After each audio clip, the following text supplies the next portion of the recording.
omnibus tonight is about a great British musician, Reginald Goodall. He's 83 years old, and although he has rarely conducted abroad, his name is known around the world through his recordings and by word of mouth as one of the finest conductors of Wagner's operas. But Reginald Goodall is something of a mystery. When we set out to make this program, I quickly realized that I virtually knew nothing about his career before 1968.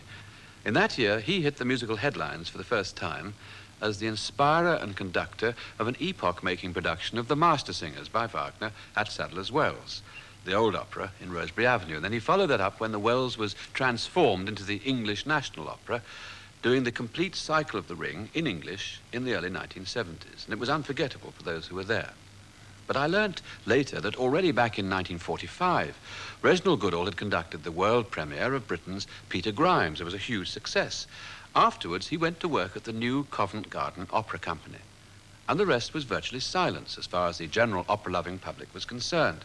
And this 20 years of obscurity and neglect between Grimes and Master Singers was apparently inexplicable. Certainly, I found it very hard to understand. But as I say, Reginald Goodall's life and career has been something of a mystery. He's a musician's musician, that was clear. Diffident and shy, he lives, it seems, entirely for music. He dislikes all kinds of personal publicity and fuss, and that included, to start with at any rate, this program. We began it last January, when rehearsals were underway in Cardiff for the new Welsh National Opera production of The Valkyrie, which Reggie, as is affectionately known, later conducted with huge ovations all over the country. Since then, he's made a new recording of Wagner's Parsifal, which is an enormous undertaking for any conductor. It's easy enough to document Reggie now, but what I've discovered is that there's absolutely nothing anywhere in any musical archive or photographic library or gramophone collection before Peter Grimes. And characteristically, Mr. Goodall has no personal photographs or documents to offer. Such things don't interest him. So you can begin to understand why we've called this program The Quest for Reginald Goodall.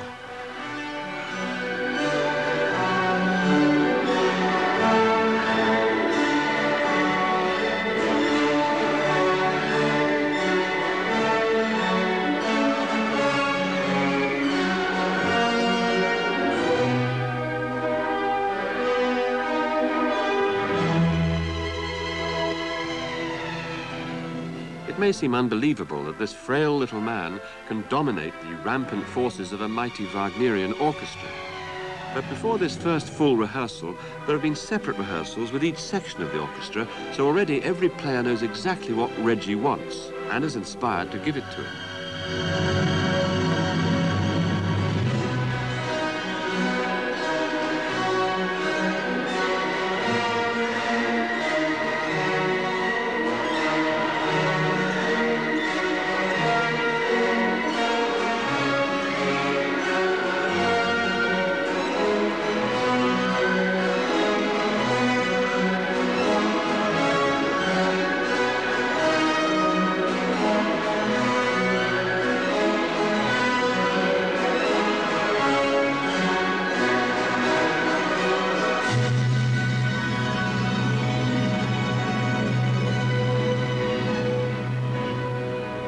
We shall be coming back to these Cardiff rehearsals from time to time to see Reginald Goodall at work today, and we shall be talking to him about his life in music.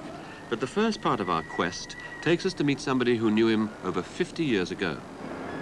I was a student then, and at last I was down to play the Glazunov concerto. I was longing to play a concerto. And I wanted, however, as I didn't feel at all sure of myself, I wanted to get the best of the student conductors I could. It was with the second orchestra at the Royal College of Music. And so I asked who was the best conductor in the conducting class. And everybody I asked unhesitatingly said, ask Reginald Goodall. I can remember then how he looked. Very neat, and a little bow tie he wore. And I asked him if he'd like to do it. And so he thought a moment, and he said, yes, on one condition, and that is that you give me 12 rehearsals before we do anything with the orchestra.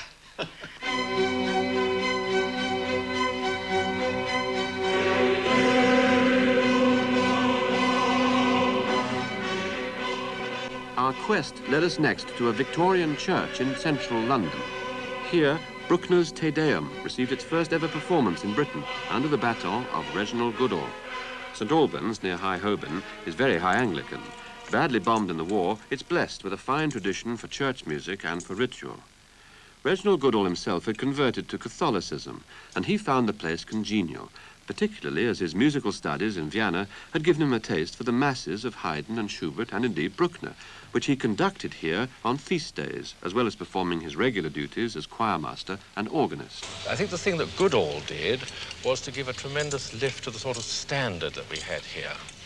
And when he left in '36, the parish magazine glows with the sorts of things that the vicar said about him, and I think there'd been a real difference. He'd introduced modern music, he'd introduced a series of concerts, he performed Bruckner, who was almost unheard of then here in England, and in every way gave a tradition that we've been able to plug into now in the post-war period. There was even a plan, pre-war, for EMI to make a commercial recording here. It would have been a real collector's item. One of the boy choristers in Mr. Goodall's choir has become a lifelong friend, Wilfred Stiff. He's always had this element of genius as a conductor. He was always able to produce, to get out of people something which they didn't know they had in them. And you know that because you were singing with him. That's right, and he did it with us, we knew here in this church, and people came from a long way to hear what I always regard as performances in this church rather than Sunday services, actually. The congregation was more of an audience. The congregation was an audience, really, and they didn't breathe when we were singing, I can tell you. Mr. Goodall held rehearsals 4 times a week. What was he like? Oh, dynamic, absolutely dynamic.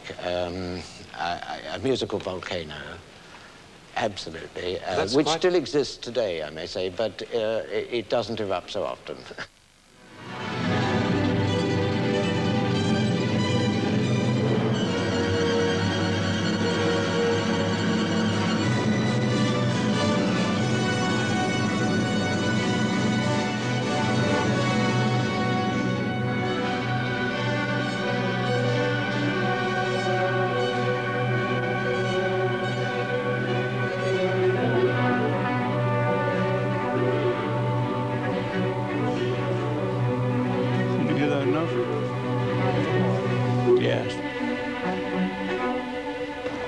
In 1936, Reggie got his first job at Covent Garden, not conducting yet, but working for famous conductors like Albert Coates.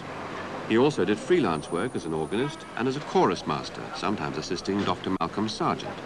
And he travelled abroad as the accompanist for a German lieder singer. His profound love of German art must have made the 1939 war even more difficult to accept. And the war meant an end to all his conducting work, except here at a Kensington church, where for several years Reggie had been running a weekly rehearsal orchestra in the church hall. No public, just musicians. Then he was invited down to Bournemouth, where the local council had just disbanded its fine municipal orchestra. The unemployed players and some stalwart local ladies refused to let it die. And here Maisie Aldridge, who comes from those parts, takes up the story, because this is her scrapbook. I rang up Reggie and said, would you like to come down and conduct in Bournemouth, do a concert? I never forget the opening. They did the overture of Figaro at the right speed and at the right spirit, and the concert went on like that. Although it was a small orchestra and limited resources, but it was a true music, straight away. Naturally, he didn't want any performance interrupted for air raid warnings. So we got somebody to walk across in front of the platform, you see, and carry a large cardboard placard that said, air raid in progress. And leave if you want to, but I never remember anybody leaving. Many famous soloists came down to Bournemouth to perform with Reginald Goodall at these weekly concerts, including the Nightingale-inspiring cellist Beatrice Harrison. She'd been playing the Elgar with Dr. Sargent up in Liverpool, and she said to me, you know, Sargent does it extremely well, and I thoroughly enjoyed it, but nothing to the way that Reggie Goodall does it. In Bournemouth, Reggie had learnt the conductor's trade. But in 1942, he was called up, and there followed a black year with no music and much misery. Here our quest led to the BBC's own file on Reginald Goodall. Nothing sinister, simply the record of contracts and memoranda. The very first letter, October 1943, is to the BBC's Director of Music, Sir Adrian Boult. I'm writing to ask if the BBC would be able to use my services as conductor. The BBC replied by saying it would attend one of his concerts to form its own judgment. A few weeks later, Reggie wrote again. Since my return from the army, I found it impossible to obtain a single conducting engagement. So I'm unable to let you know when, if ever, I shall be conducting next. Yours sincerely, Reginald Goodall. But there was light at the end of the tunnel, and it came from Joan Cross, the soprano, Ellen Orford in the original Peter Grimes. During the war, she was director of Sadler's Wells Opera. I don't remember anything. And that is my trouble nowadays. I have no recall. Yes, I sort of remember. And I have a feeling that I did a couple of arias with him in Bournemouth or somewhere like that. And I'm quite sure that one of them was Butterfly, the aria. And I can't believe that that interested Reggie at all. You do realise, don't you, that I got Reggie involved in the wartime company. And he and Collingwood went up and down the country, you know, literally hundreds of miles, weeks and weeks and weeks and weeks, conducting all the operas they least wanted to conduct. Collingwood is Lawrence Collingwood. Lawrence Collingwood, yes. And so Reggie was in the war, in the pit, with big symphony orchestras or scratch orchestras? You must be joking. Scratch orchestras are very, very ad hoc. But in 1945, the company moved back to its old London home. And wonder of wonders, Reginald Goodall was chosen to conduct the hugely important premiere of Benjamin Britten's new opera, Peter Grimes. I always think of Peter Grimes as the sort of, you know, climax of opera from the rather dull, ordinary things that we were doing, like the repertoire we'd done up to Rosencavalier, Valkyrie and that sort of thing. And then suddenly Peter Grimes appeared, and that seemed to be a sort of huge stepping stone, didn't it? So be it,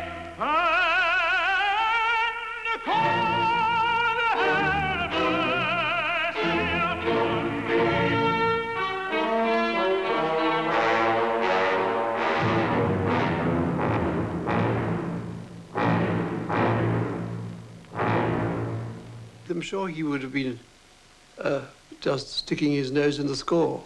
I mean, he was a real studier. He was intensely serious about it. He admired it greatly. And let me say here and now that I think his performance of Peter Grimes was far and away the greatest that I've ever seen or taken part in. It was absolutely greater than the composer's own performance? Yes. What was the measure of the greatness? Well, partly because Reggie, all then, was a professional conductor, whereas Ben was a composer-conductor. Ben was absolutely delighted with Reggie. One of his great qualities, that concentration on what was being done.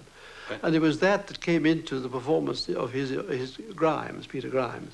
That second act, Manhunt, was unbearably touching and exciting and appalling in the way he did it.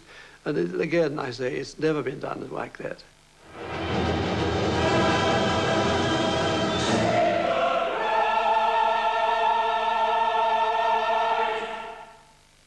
The Manhunt is one of the most terrifying pieces in all music, isn't it? Well, I thought so. And do you think that Goodall had some special sympathy with that? I think he did, I do. I think that, without putting too fine a point on it, I think he had, in a way, a chip on his shoulder, whatever that may mean. Even then? Yes. Even though he was the conductor of the best opera to have emerged for well, centuries? Yes, one can have different shaped chips, can't one? And I think that he was very aware of certain disadvantages in himself. And I think he even was aware of his own character, as it then was. He was painfully shy. Okay, shy, but why be painfully shy? And retiring. And one can't imagine how he would have coped with certain situations except by silence. It's extraordinary the man of that reticence can nevertheless dominate an orchestra and a chorus. Yes. Well, how did he do it? How did he make the Well, by Manhunt force of character and force of musicianship. And also, I think, by the intensity which is electrifying when he's there in the pit. It's silent electricity, because I don't think he shouts to an orchestra. I don't remember him shouting ever in those days. And I don't suppose he does now. Yet you understood me fully. I warned of my rage. If The eyes are here and bitter. But no. In 1946, Reginald Goodall and Joan Cross were in at the beginning of a new operatic venture, following a bitter row at Sadler's Wells.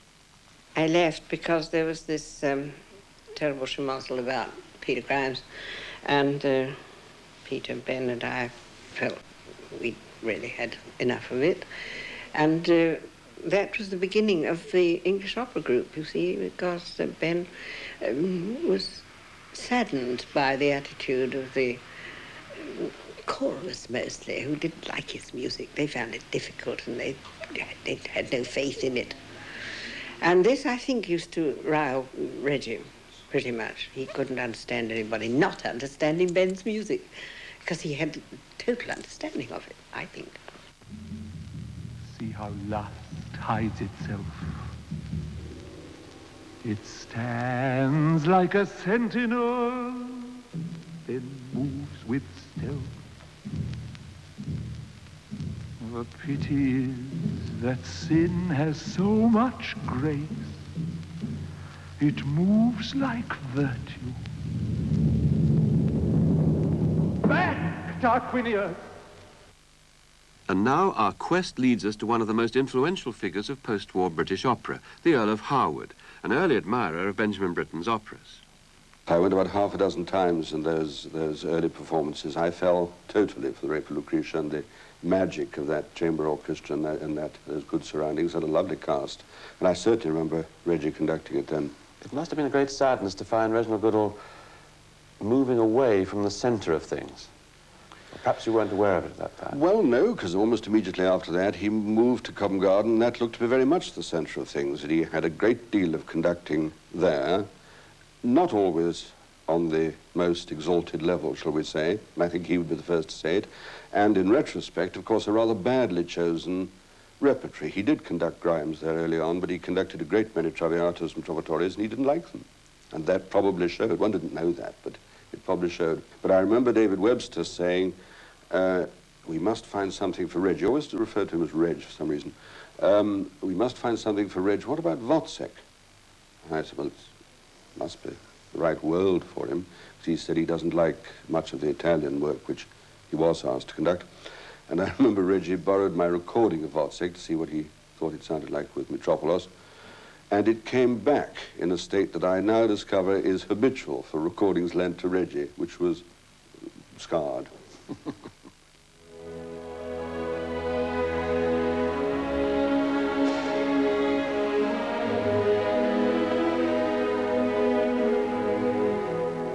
Although Goodall did fine performances of Albenberg's Wozzeck and Mussorgsky's Boris Godunov, it was Wagner's operas which held him most in thrall. In 1954, he conducted this music for the first time, the Valkyrie from Wagner's Ring Cycle, not at Covent Garden, but out of town, as they say, at the Davis Theatre, Croydon.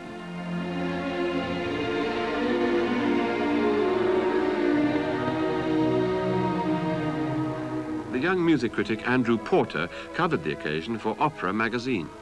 Overnight, with this performance, he placed himself in the forefront of our Wagnerian conductors. Mr. Goodall's conception is broad, warm, flowing, and profound. On the strength of this, he should certainly be offered the second ring at Covent Garden. But he wasn't. Sir David Webster, the administrator at Covent Garden, did not take up the suggestion. Webster's successor is Sir John Tooley, who explains why Reginald Goodall was offered not more but less conducting as the years went by. I think it was entirely due to the conditions and the provision of conditions which would enable Reggie to work to best advantage. I mean, here's an extraordinarily sensitive and musical man. I mean, I think one of the finest musicians this country has ever produced. But he does need certain conditions in which he can really flourish. I do not believe those conditions exist in an international opera house where singers arrive in good time for rehearsal, but not sufficient time for Reggie really to be able to work. Well, I think Webster treated him very badly. But at the same time, one has to look on the other side of the picture. It's a stupid world, music, you know. It's a stupid world. But you as a manager, It's worse than politics. You know what the problems were as a manager yourself of rehearsal time. And Reggie demanded a great deal of time. Webster perhaps couldn't provide that amount of time in a busy international opera house. Rubbish. At Covent Garden, he would have run up against all sorts of problems because he always has been a very demanding person, as you know, about rehearsals, about how he works with singers and with orchestras. I'm sure perhaps some of that was not totally acceptable in the establishment world. But at the same time, if you got such wonderful performances as you've described, people would, I'd have thought, forgive him for his difficulties and his demands. But you know, we never accept that sort of thing with our own people. It's a prophet without honour. That's right, yes. If he'd been Italian or if he'd been Romanian. German or Romanian, yes, he'd have got his conditions. In England, as with the name Reginald Goodall, who was going to give him those conditions? There was a bit of bad luck for him there because Kubelik, who became music director around that time, was not by nature then, at least, he became it later, Wagnerian, but Rudolf Kempe had come to conduct at Covent Garden, and he was the exact opposite, really, as a musician of Reggie. He was tremendously fluent, tremendous technique, very steeped in Wagner, like Reggie, but quite a different kind of Wagner, much quicker-footed style, you might say. He was too obviously the right man in the right place in a way to let in the less fluent Reggie. That was bad luck. Genuine, real bad luck. Reggie's conducting work didn't increase when George Solti was music director in the 60s. I think it's fairly safe to say, because everybody knows it, that Solti, who was musical director, didn't really admire him very much, didn't see the point of him, didn't expect one of his junior staff conductors to have all the rehearsal that Reggie likes to have, and so he didn't employ him very much. But I think there was a band of us, like Andrew Porter, Peter Hayworth, David Cairns and I, who all idolised Reggie and went to every performance of his that we could possibly get to. In the 50s, might it be fair to say it was a scandal he wasn't doing more? Oh, I don't think one can use words like scandal. I mean, you know, a music director must have his own policy of how he thinks his work has to go. Harold Rosenthal was also on the staff at Covent Garden in the 1950s. What was his impression? Always the same. A self-effacing, modest person who was much happier working in what I think many people have told you was called Valhalla, up in the upper part of the house with singers, rather than being in the pit and before the public. So this extraordinary change had taken place in Reginald Goodall's career. He'd chosen to be in mainstream opera, but after many years of conducting here, he was being relegated, it would seem, to a tiny upstairs practice room behind the balcony bar. It's also used as the usherette's changing room in the evening. This is Valhalla, Reggie's home ground. It still is.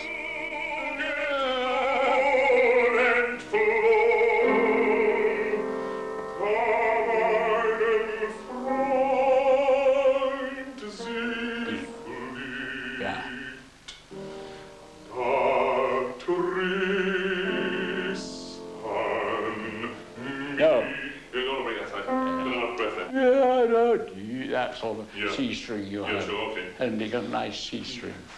Well, I came here in '68, never seen anything like it. Walked into the room, was due to do the Night Watchman and Reggie's Meister Singers at the Coliseum, and we played the introduction, and even before I opened my mouth, I was already wrong.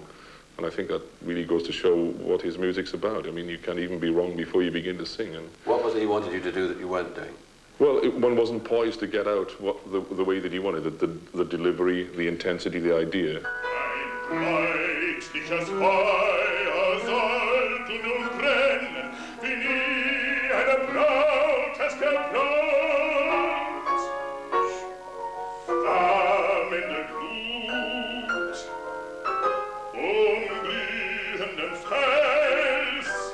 It's all done by telepathy. And I don't think it's like music, you can't put it into words. I think the basic thing is that he looks at every bar, and whereas most conductors will do 5 works in a year, he'll do 5 works in 20 years. And he has an awful lot more time than most people, and he pores over every bar. There are many little things that you can say that he does that other conductors don't do. For instance, he's a great one for portamenti. Slides from one note to the next. If you like to call it slides, but it's moving the voice from one note to the next. And many conductors, if you start doing that in rehearsal, they'll no. And of course it gets very dry, but with Reggie you get this movement of the voice, and the singers, they don't bark any longer, they sing with a line.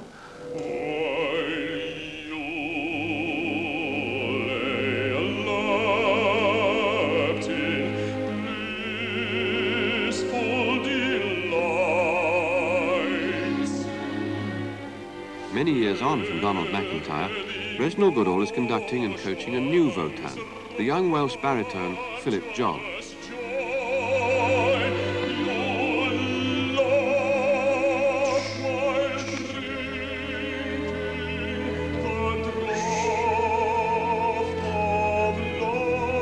No change. And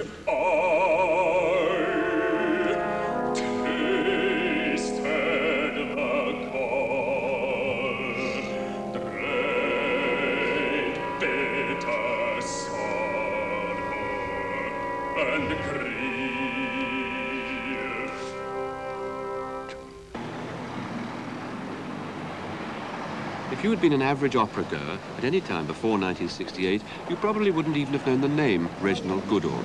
Even within the company, he was familiar, yet mysterious, almost the Phantom of the Opera. One never got to know Reggie personally that well. He comes in and out of the theatre like a ghost. I've even sat in the stage door corner there and seen him drift out of the theatre.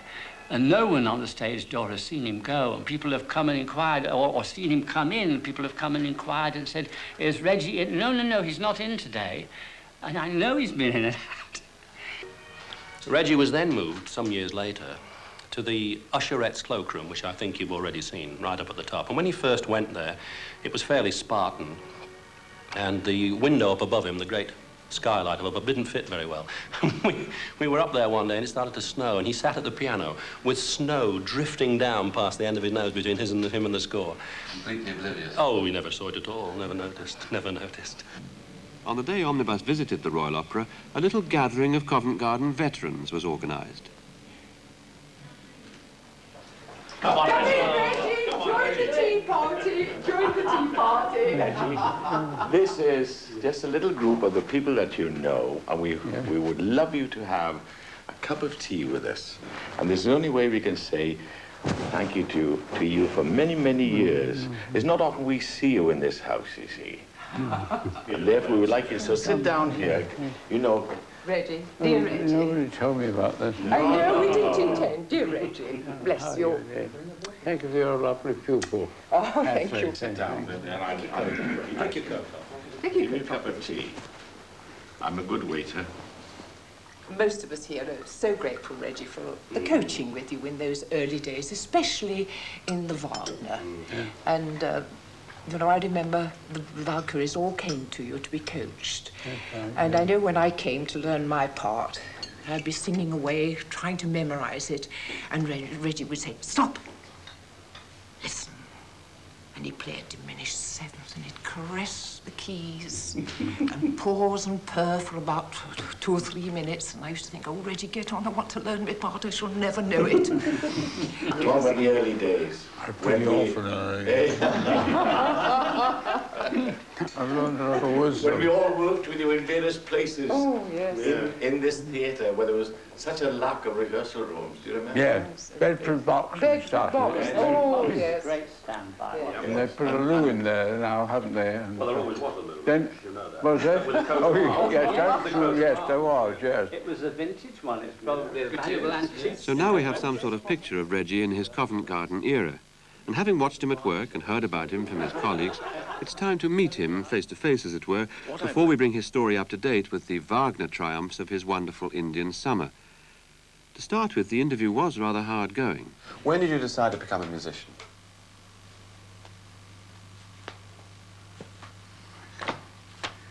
When you were a boy? No, my father was a musician. He didn't want me to become one. I just sort of drifted into it. But then I heard also that Sir Hugh Allen finally went to Canada to get you to come and be a student. Is that the right story? Yeah.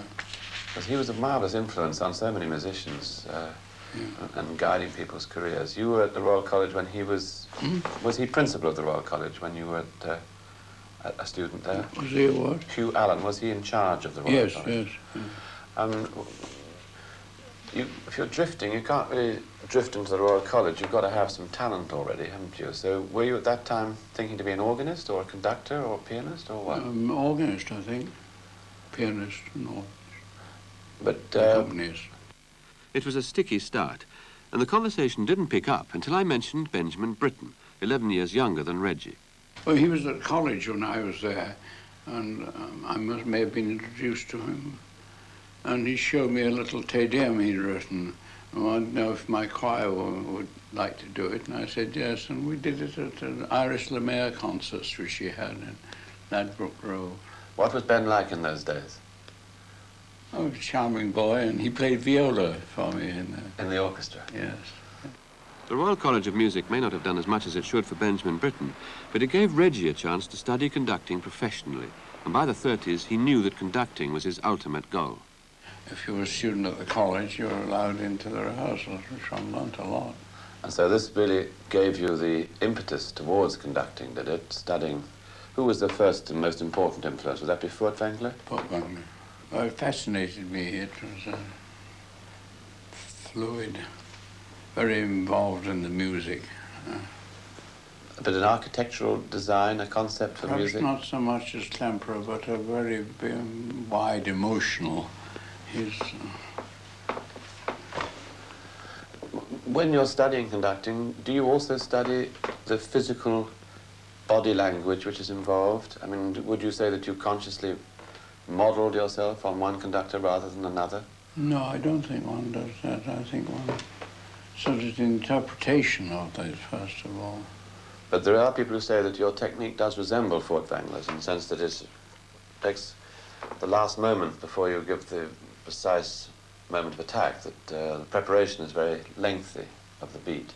Well, that evokes such a lovely sound and such a rich, warm sound that one, I suppose, copies it. I mean, his first concert here after the First World War, they did in the first, for the opening, the Prelude and Liebestod from Tristan. And it was so wonderful, the cello, in the very opening, yes, and the chord, delayed slightly. Ah, that's the point. You actually delay. That's a Viennese trait, isn't it, anyway? The Yes, Austrians yes. always take Some longer. people don't like it. I mean, it holds up, but it builds up the tone. And that comes like a great wave over. Now, you travelled a lot before the war. You went to Salzburg and to Munich and to Vienna. You had, therefore, a certain amount of wherewithal. You were earning enough money. Forgive me for probing in this way. Yes, I was, yes. I had small choirs and orchestras. But clearly the German musical world was a place you had to visit. You had to get the flavour of it. But well, I was playing for Reginald von Wallach, who was a very distinguished leader singer, and he had master classes, Schubert, Wolf, and some Brahms songs, which fascinated me. So although you were already in your 30s, you were still very anxious to learn. And I suppose the whole of your life could be said to be a learning process. You've never stopped studying. By 83, I've still got everything. I haven't got the end of Valkyrie right yet, but that may be because I'm stupid. So let me just understand, make sure I got what you just said. You're 83 and you still haven't got the end of Valkyrie right. No.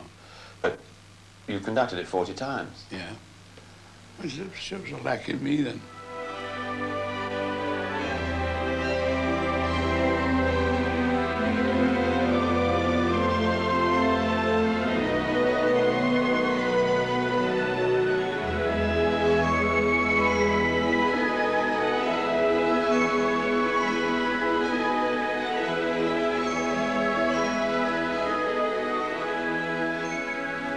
People seem to be prepared to accept that lack and still come and listen.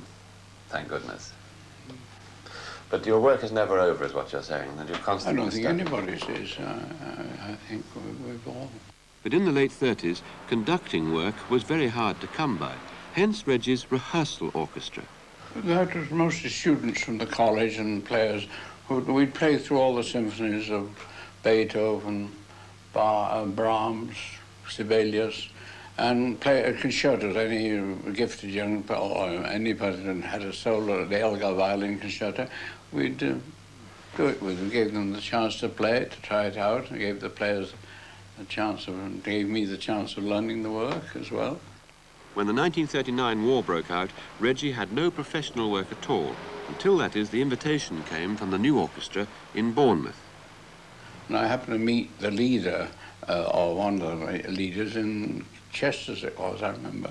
And he said, tell me what had happened, and said they were going to, just to keep themselves in, they were rehearsing and playing Would I Come, because he played in my rehearsal orchestra, would I come and conduct them? And he said, we can only pay you your fares down. I said, well, yes, I'll come down, anything, do some work. And we did 2 or 3 rehearsals, and some lady, they got 1 or 2 ladies who had some money, said they would put up money for them to give a concert in Christchurch, which they did, and it seemed to be successful. From then on, we started slowly giving a concert a week, and then we did more. And finally, we were touring all over England until I was called up, and the whole thing stopped.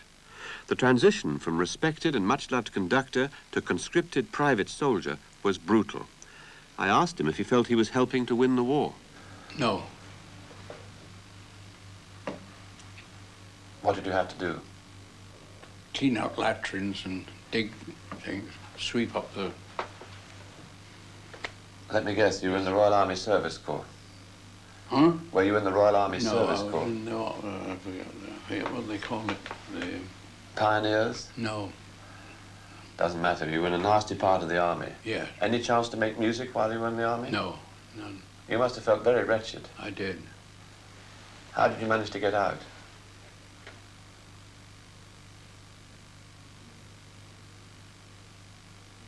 I think somebody told the colonel in charge about me being there, and he'd been to a concert that I had conducted before I was called in the army, and knew my name. And he called me in to see him. And I told him I'd thrown all my Mozart books that I'd gotten, it was Mozart, on the floor, and that I felt that I wasn't a criminal, just because I was called up, why I should be treated like, you can't do this and can't do that. And he said, of course, Goodall, you shouldn't be here. I said, well, what can I do? He said, I'll see, I think he did something, I don't know. And as we know, Reggie was discharged and went to work for Sadler's Wells, where he conducted Peter Grimes. It was broadcast live from the stage a few weeks after the premiere, so Reggie did get work from the BBC. After the army, Sadler's Wells had been like seventh heaven. Benjamin Britten and Peter Pears were travelling with the company. Peter was singing, and Benjamin Britten was writing Grimes. In each town, Birmingham or Liverpool, an act would come along, and he knew me. And Honest Collingwood felt it should be conducted by a younger man than him. And he very kindly suggested me, Benjamin wanted me as well, because I'd done some of his works before. And they asked me if I would conduct Grimes. And I said, well, if you think I can, I'm very glad to do. And was it a tough assignment with a composer looking over your shoulder all the time? Yes, but a very, what shall I say, enhancing in time. I mean, you could ask him about how does this go. And he was a wonderful pianist. He used to play, I said, Ben played the first act for me this morning. We were saying that if I had a rehearsal in the afternoon, he'd have done up on the piano. Then you get the right tempo, the right feeling, the right mood. It was wonderful. It must have been like... One does anything for a creative artist, you know. I mean, one would do anything for Britain. Peter Pears told me that he thought your interpretation of Grimes remained supreme for him, particularly in the second act, he said, the manhunt. Yeah. Do you remember anything special that would lead Peter to say that? Well, it's a sort of progression which I'm very fond of. It sort of goes on and mounting, Steigerungs. I think I have. Yeah. Holds himself apart from his price, right? And the big Grimes calls at the end. When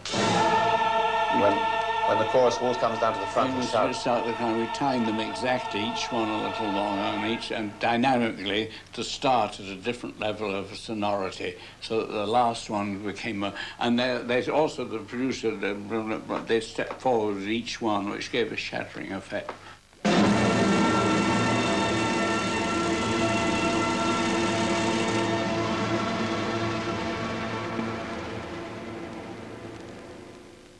Britain had asked me to become music director of the English opera group, and which I was very glad to do.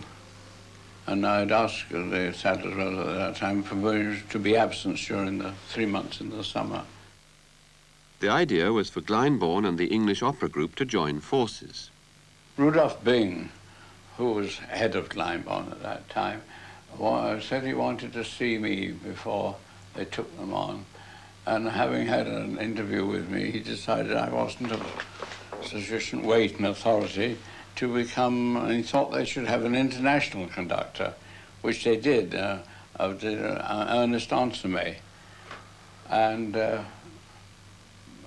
Britain had rather to accept. He could have said no, I suppose, and maybe lost Glyndebourne. But I was very happy to work with Ansermet. I respect him very much. It didn't matter to me whether I was very tall or number two. Oh, number two, it didn't. Especially with number two to a man like Ansermet. And anyway, Reggie had become a conductor with the new opera company at Covent Garden under music director Carl Rankel. He's still on the staff 38 years later. I asked him if he'd come to regret the move. Oh, welcome, because I was already hearing and listening to people better than myself, which is very important. That's the way you learn. I liked working with Rankel. He was an excellent music director. Experienced. Yes, he came from the Austro-German world, yes, which you so much admired. Yes, he knew how. He put in a wonderful repertory. He knew how to gauge singers. I went on to ask why in the 50s and 60s Reggie hadn't pushed for a bigger conducting career. Well, I don't think I'm a managerial type. I was happy to be at Covent Garden and learn from, we had people like Guellini there, Clemens Krauss, Kleiber, Eric Kleiber. I would rather listen to those, be there and assist them than be a big toad in a small puddle. Even though you had conducted the premiere of Grimes and done other performances. That, yes. And also, would it be fair then to say that the whole period of your 20 years at the Royal Opera House was a kind of apprenticeship, a very long apprenticeship? Yes, yes. Because many singers pay tribute to the fact that although you weren't conducting in the pit, you were teaching them major roles. Did you see yourself in some way in your little private studios as the sort of fountainhead of understanding of the big parts? Well, conductors like Rankel, Kempe, Kubelik. No, Kubelik, and Kempe, and after them,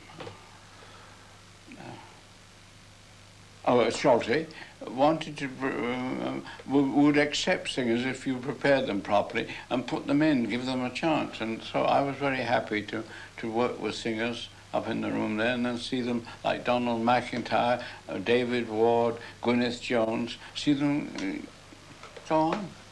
So that you were the ultimate in backroom boys. Yes, backroom boy, yes. Hovering over Reggie all this time was his growing obsession with Wagner. And in 1968 comes what I think of as the miraculous moment in Reginald Goodall's career. The Sadler's Wells Opera, under Stephen Arlen and Edmund Tracy, amalgamates its two companies and invites Reggie to conduct them on his own terms in the Master Singers of Nuremberg.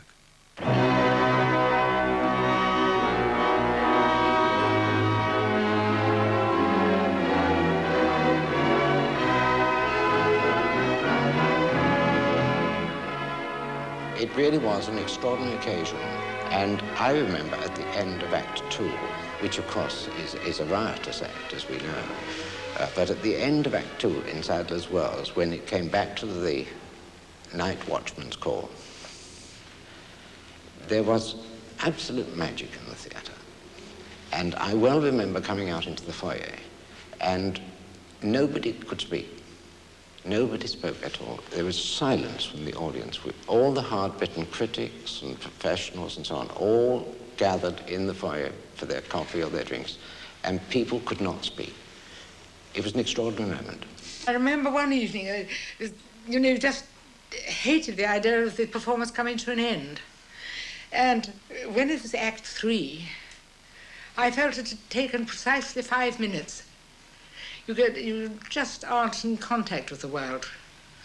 Although there are those people who say that his performances at that time were on the slow side. They may have been, but they delivered the music.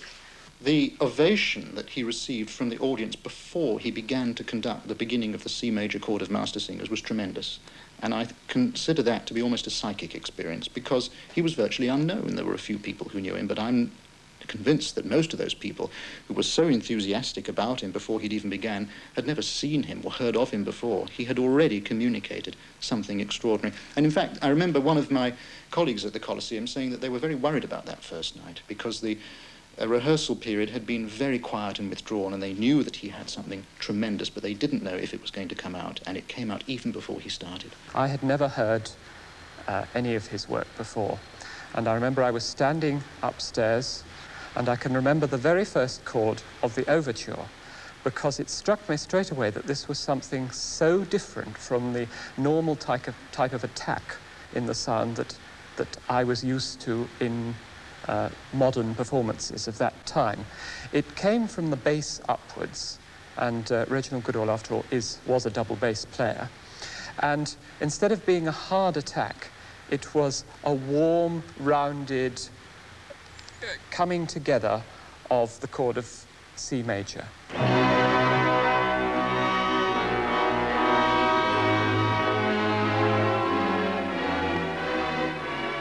How had Reggie persuaded the powers that be to give him all the time he needed? Well, Stephen Arlen and Edmund Tracy were both very much for it, and they realized that it needed it. I mean, I'd been in opera then for 25, 30 years. I'm not a fool. I wouldn't ask for 20 rehearsals if 10 would do. And so did you feel that, in a sense, your time had come, that recognition, which had previously been held back, was now with you? No, I didn't. I just felt it was an opportunity to do. Is it really difficult for people to provide the kind of facilities, the kind of timing that Goodall demands, the sectional rehearsals, the coaching? I mean, it's a 2-year cycle, isn't it, just to get one opera on the stage with Reggie? I wouldn't say it was difficult. I would say it was nearly impossible. He did, as you imply, he rehearsed for a very, very long while. He broke, in a sense, all the rules. There were more sectionals. There was more time devoted to singers' rehearsals. He was able to build up from one year to another. Not a simple process. People don't like rehearsing under this year's contract, next year's work. But they would do it for him. As a small example, when I arrived here in 1972, I was looking through the casting for the following season and said, what's happened to Alberto Remedios? Why can't he sing whatever it was early on, Carmen or something?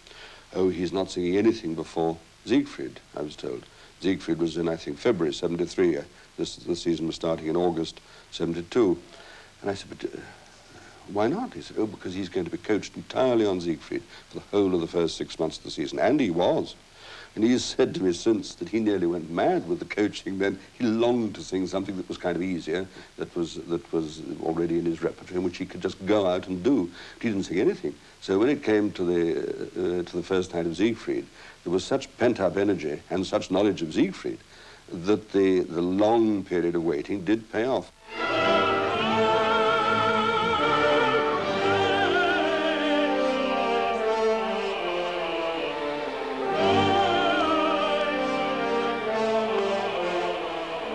The ring cycle at the English National Opera, 4 enormous operas all conducted and coached by Reginald Goodall, is probably the most important purely British achievement in the history of opera in Britain.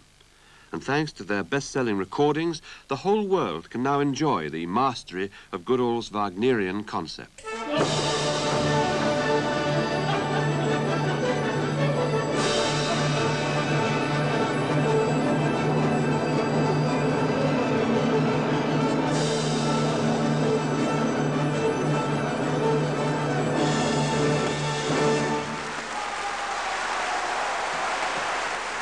now, a decade later, Reggie has returned to the ring, this time with the Welsh National Opera in Cardiff.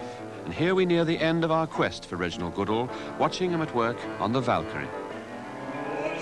This is a production rehearsal. They're doing the end of Act 2 and the death of Siegmund, sung by the young American Warren Ellsworth.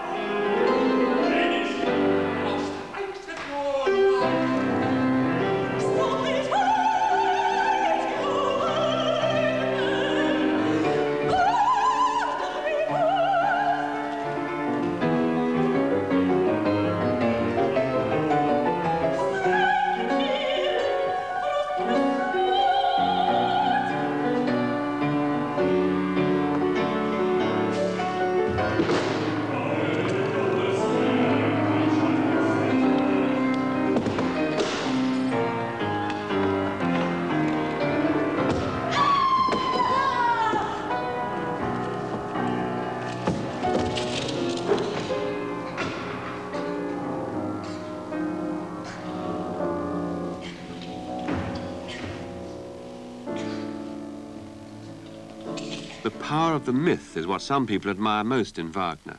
I asked Reggie how important Wagner's stories are to him.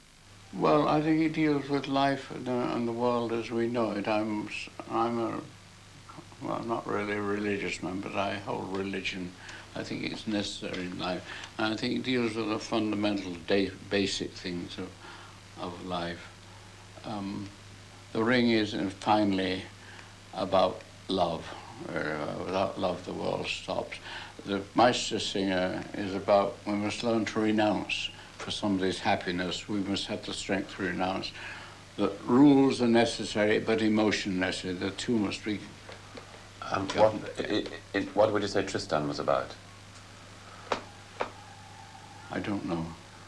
Although you've conducted it a good deal, haven't you? It's about so many. It's about love in a way, isn't it? I suppose it is in a way, yes. And Parsifal?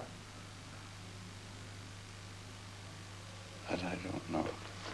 So I have my own, but I can't put into words. In the same Father, tempo. tell me what is it? For your daughter is filled with dismay. Oh, trust in me. You know I'm true. That's good. That's it. See,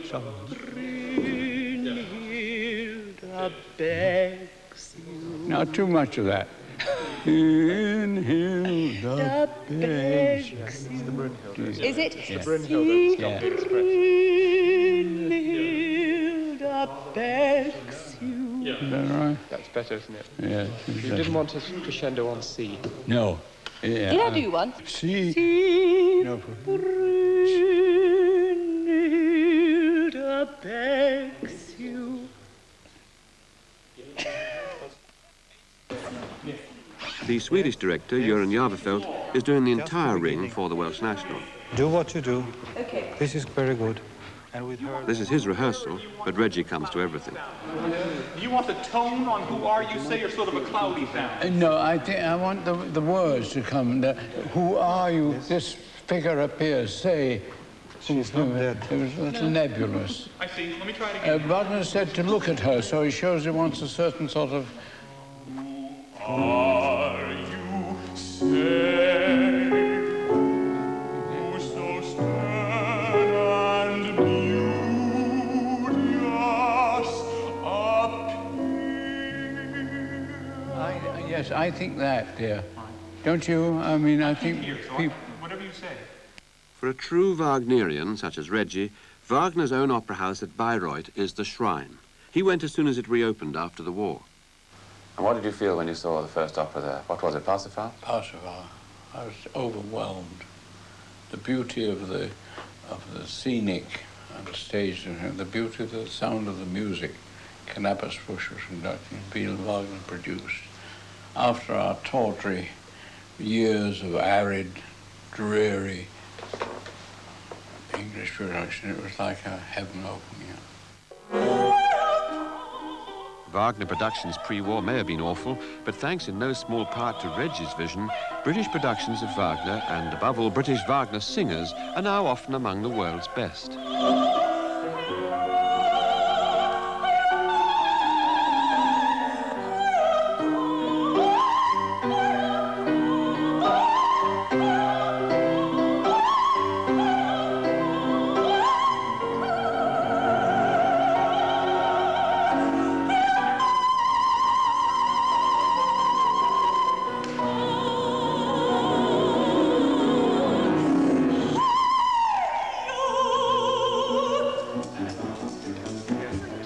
better. Oh, dear? I thought my ho-yo to ho's were better. Yes, the last one was good, except you missed the toe. Hi-ya toe! You I missed thought the we were toe. going hi-ya-ha. That's what I did. I thought that's what we were doing. Well, you do what's written there. We don't always do what's written. No, but... Is it hi-ya-to-ho? I went on purpose. Hi-ya-ha. No, it's your Hi-ya. Hi-ya-to-ho. No, there's no trying. Hi-ya-ho. It's Hi-ya-ho. That's very free, too, you know. No wonder I was wrong. I thought it was something different.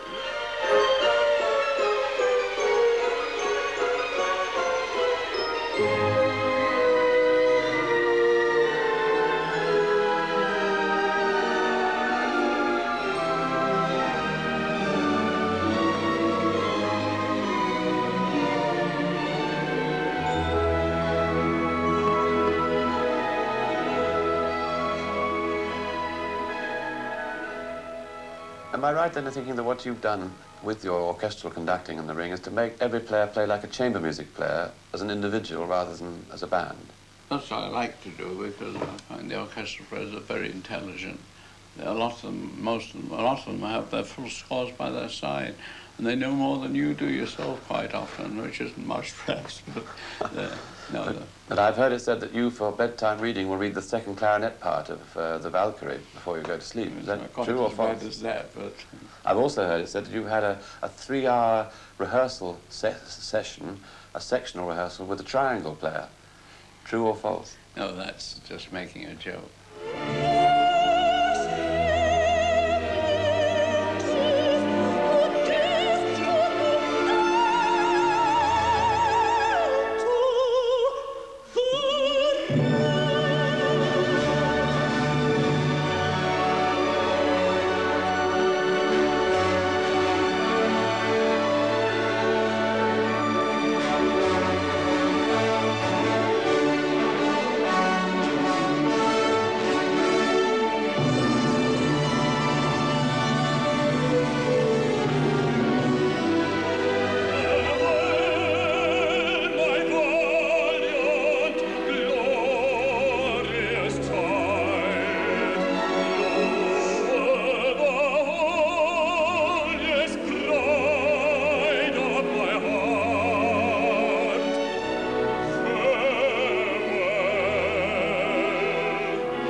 At the end of our meeting, I asked Reggie to tell me what meant most to him in life. I was very blessed with a happy married life for 48. I would say that was the most important thing. For 48 years, did you say? Yes, something like that. I'm 32. Yes. And after that, I would say music.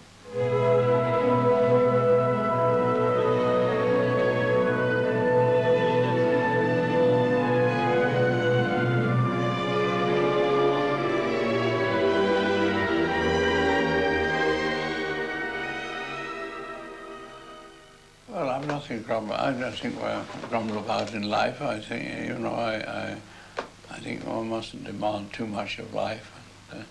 Well, if I'd come to you in 1956 and said, Reginald Goodall, you're a happy man, wouldn't you have said, I've got something to grumble about. I'm stuck up here in Valhalla, while other people Oh, that's only a in the small Ring. thing, yes, I don't mind that. That's only, I think you've got 3 square meals a day and a roof over your head. That's all you can demand of life, and everything else is added to you. I think you must have that there's something beyond just getting up, eating your breakfast, getting on the tube. You must have in life, or try to have in life, some vision.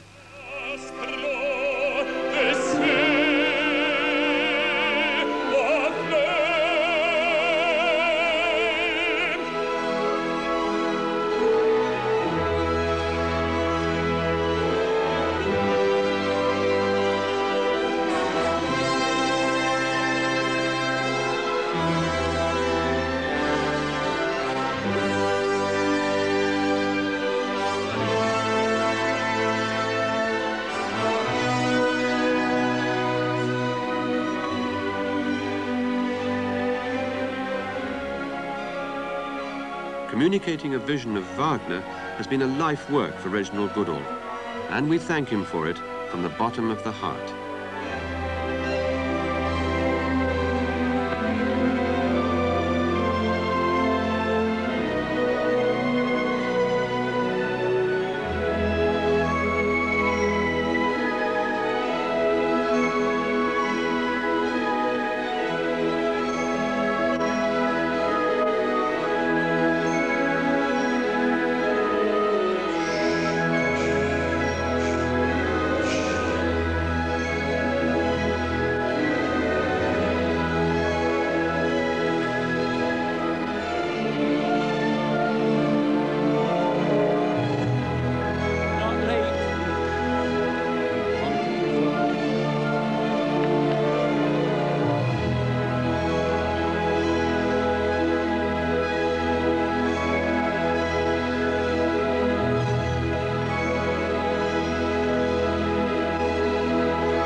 Two months ago, Reginald Goodall fell ill with acute appendicitis.